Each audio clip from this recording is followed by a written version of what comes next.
ಎಲ್ಲರಿಗೂ ಕಥಾಕುಸುಮ ಯೂಟ್ಯೂಬ್ ಚಾನೆಲ್ಗೆ ಸ್ವಾಗತ. ತಪಸ್ ಇಲ್ಲದ ಕಾಲೇಜಿನಲ್ಲಿ ಋತ್ವಿಗೆ ಒಂಟಿತನ ಕಾಡುತ್ತಿತ್ತು. ಅವಳ ಅಕ್ಕಂದಿರು ಹಾಗೂ ಅಣ್ಣಂದಿರು ಕೂಡ ಕೋರ್ಸ್ ಕಂಪ್ಲೀಟ್ ಮಾಡಿ ಅವರವರ ಗುರಿ ಸೇರಲು ಹೋಗಿದ್ದರು. ತಪಸ್ಗೆ ಅವಳನ್ನು ಭೇಟಿಯಾಗಬೇಕು, ಅವಳ ಜೊತೆ ಮಾತನಾಡಬೇಕು ಎಂದನಿಸಿದರು. ಅವನ ದಿನನಿತ್ಯದ ಕೆಲಸ ಹಾಗೂ ಓದಿನ ಮಧ್ಯೆ ಸಮಯ ಸಿಗುತ್ತಿರಲಿಲ್ಲ. ಮೇಡಮ್ ಮನೆ ಬಂತು ಎಂದು ಡ್ರೈವರ್ ಎಚ್ಚರಿಸಿದಾಗ ತನ್ನ ಯೋಚನಾ ಲಹರಿಯಿಂದ ಹೊರಬಂದವಳು ಕಾರಿನಿಂದ ಹೊರಗಿಳಿದಳು. ಅದೊಂದು 2 ಅಂತಸ್ತಿನ ಮನೆ. ಮನೆಯ ಮುಂದೆ ಸುಂದರವಾದ ಹೂದೋಟ.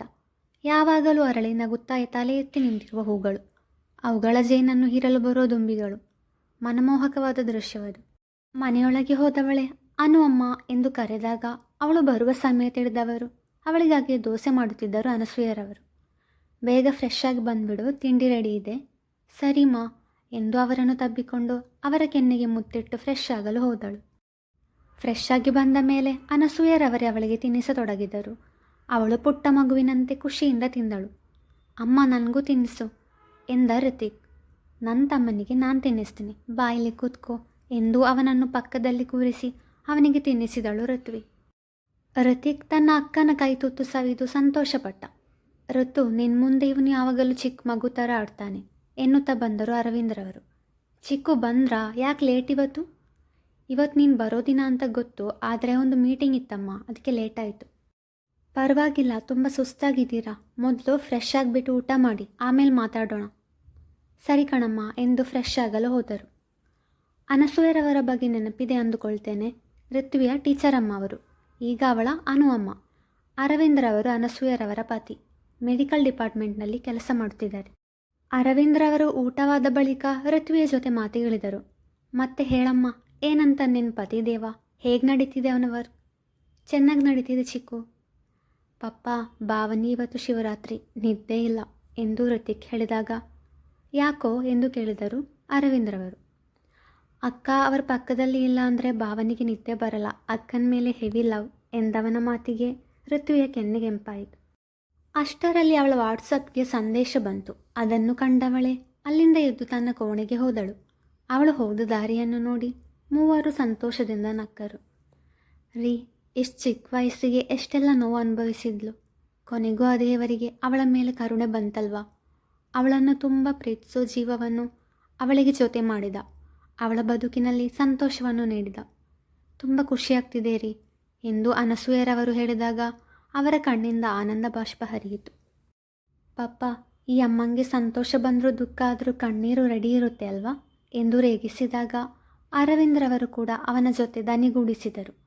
ಆಗ ಅನಸೂಯರವರು ಹುಸಿಮುನಿಸು ತೋರಿದಾಗ ಅಕ್ಕನ ಜೊತೆ ಸೇರಿ ನೀನು ಮಕ್ಕಳ ಥರ ಆಡ್ತಿದ್ಯಾ ಎಂದು ಋತಿಕ್ ನಕ್ಕಾಗ ಅವಳು ಮೊದಲಿಂದಲೂ ಪಾಪು ಥರ ಕಣು, ಅವಳ ಮುಗ್ಧತೆಗೆ ತಾನೇ ನಾನು ಬಿದ್ದದ್ದು ಎಂದು ಹೇಳಿದ ಅರವಿಂದ್ರವರು ಅನಸೂಯರವರ ಕಡೆಗೆ ನೋಡಿ ಕಣ್ಣು ಹೊಡೆದರೆ, ಪಪ್ಪ ಬಿದ್ದು ಏಟಾಯ್ತಾ ಎಂದು ಕಾಲೆಳೆದ ಋತಿಕ್.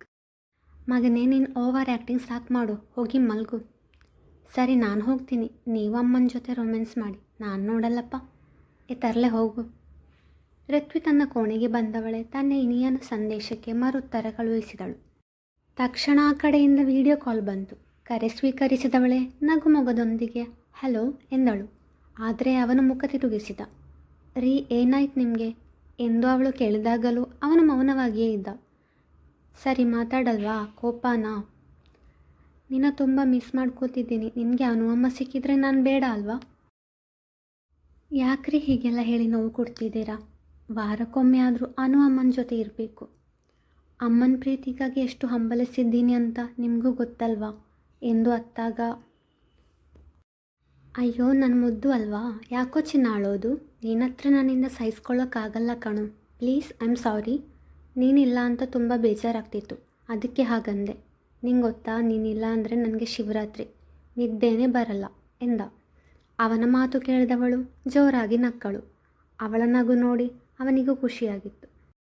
ರೀ, ನಿಮ್ಗೆ ಗೊತ್ತಾ, ಸ್ವಲ್ಪ ಹೊತ್ತಿಗೆ ಮುಂಚೆ ಇದೇ ಡೈಲಾಗ್ನ ರಿತಿಕ್ ಪುಟ್ಟ ಕೂಡ ಹೇಳ್ತಿದ್ದ. ಅವನಿಗೆ ನನ್ನ ಕಷ್ಟ ಅರ್ಥ ಆಯಿತು, ನಿನಗೆ ಮಾತ್ರ ಅರ್ಥ ಆಗ್ತಿಲ್ಲ.